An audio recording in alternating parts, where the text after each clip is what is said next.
विधानसभा क्षेत्र से एनडीए के प्रत्याशी श्री मंगल पांडे जी, दरौदा विधानसभा क्षेत्र से एनडीए के प्रत्याशी श्री कर्णजीत सिंह जी, बड़हरिया विधानसभा क्षेत्र से एनडीए के प्रत्याशी इंद्रदेव सिंह पटेल जी, माननीय सांसद महाराजगंज श्री जनार्दन सिंह सिग्रीवाल जी, माननीय सांसद सिवान श्रीमती विजयलक्ष्मी देवी जी, उत्तर प्रदेश सरकार के परिवहन मंत्री श्री दयाशंकर सिंह जी, पूर्व सांसद श्री ओम प्रकाश यादव जी, पूर्व विधान पार्षद श्री मनोज कुमार सिंह जी, भारतीय जनता पार्टी के जिला के अध्यक्ष श्री राहुल तिवारी जी, जदयू के अध्यक्ष श्री चंद्रकेतु सिंह जी, लोजपा के जिलाध्यक्ष श्री महादेव पासवान जी, राष्ट्रीय लोक मोर्चा के जिलाध्यक्ष श्री अब्दुल रिजवान जी, निवर्तमान जिलाध्यक्ष बीजेपी श्री संजय कुमार पांडे जी, वरिष्ठ नेता श्री मुकेश कुमार बंटे जी, भारी संख्या में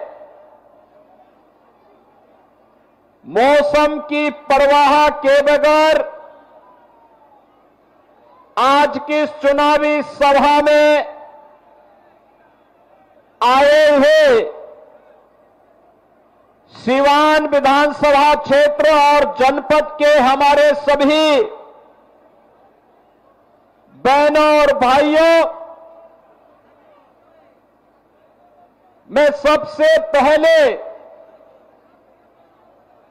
मौसम की परवाह के बगैर पिछले 3 दिन से लगातार बिहार में मूसलाधार बारिश और मौसम की परवाह के बगैर आपका जो ये उत्साह है, इस उत्साह का मैं हृदय से आपके प्रति आभार व्यक्त करते हुए अभिनंदन करता हूं। आप सबका मैं अभिनंदन करता हूं।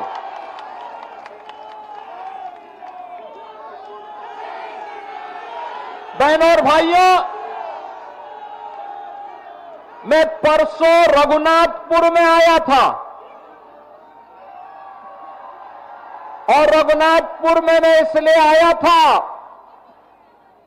क्योंकि एक खानदानी माफिया वहां पर फिर से कब्जा करना चाहता है।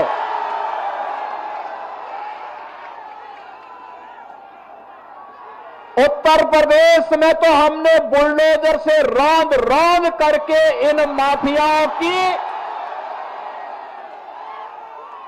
कचमूर निकाल करके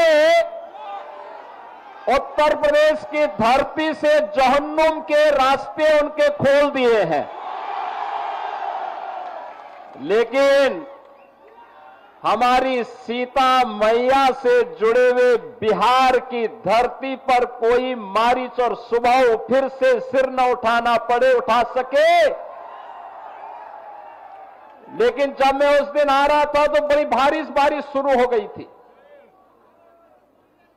और मैं सोचता था कि कोई सभा में होगा नहीं, लेकिन रघुनाथपुर की सभा में वहां के युवाओं की, यहां के नागरिकों की, यहां के अन्नदाता किसानों की, यहां की माताओं बहनों के उत्साह को देख करके मैं कह सकता था कि सीवान की सभा में उससे भी बड़ा सैलाब आने वाला है।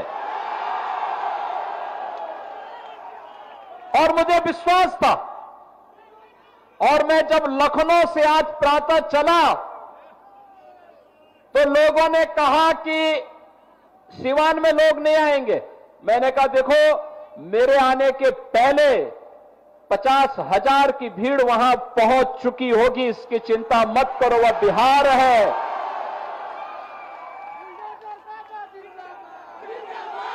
ये छोटे मोटे आंधी तूफानों से कोई बिहार के वासियों से टकरा नहीं सकता है।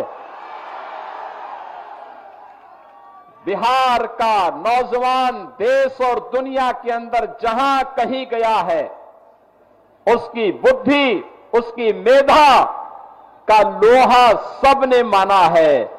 लेकिन अब समय आ गया है, समय आ गया है।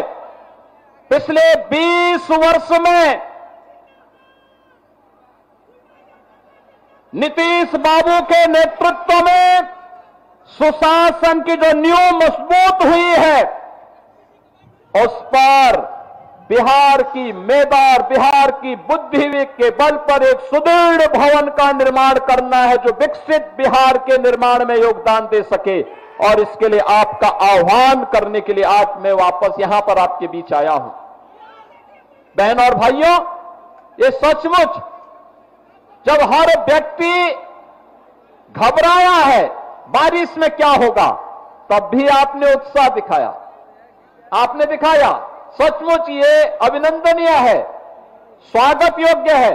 और इसीलिए मैं आप सभी का, सिवान वासियों का हृदय से अभिनंदन करता हूं, स्वागत करता हूं।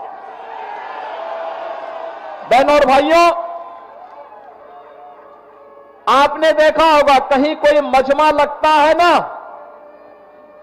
तो मजमा में बहुत सारे लोग आ चुके होते हैं। अपने अपने तरीके से वे वहां पर लोगों की आंखों में धूल झोंकने का काम करते हैं। लेकिन याद रखना, जिन लोगों ने बिहार के सामने पहचान का संकट खड़ा किया था, जिन लोगों के कारण सिवान वासी भय और दहशत के माहौल में जीने के लिए मजबूर हुए थे, उन लोगों को दोबारा बिहार में वापस आने नहीं देना है, किसी भी हालत में नहीं आने देना है।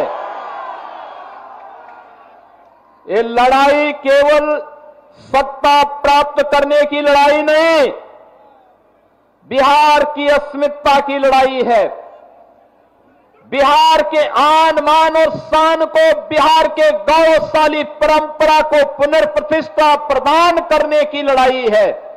और बिहार को फिर से उस स्वर्ण युग की ओर लेके जाने की लड़ाई है, जिस बिहार ने केवल बिहार को ही नहीं, भारत को स्वर्ण युग की ओर ले जाने का काम कराया था। उस युग का स्मरण कराता हुआ पूरा भारत गौरव की अनुभूति करता है। बहन और भाइयों, हम लोग तो बार बार कहते हैं, बार बार कहते हैं, भारत विकसित होगा तब जब बिहार विकसित होगा। और बिहार जब विकसित होगा, भारत को विकसित होने से कोई ताकत दुनिया की नहीं रोक सकती है। बिहार ने करके दिखाया। इसी बिहार की माटी के सपूत चंद्रगुप्त मौर्य और चाणक्य की जोड़ी ने बिहार को ही नहीं, भारत के स्वर्ण युग के याद को दुनिया के सामने भारत का डंका बजाया था।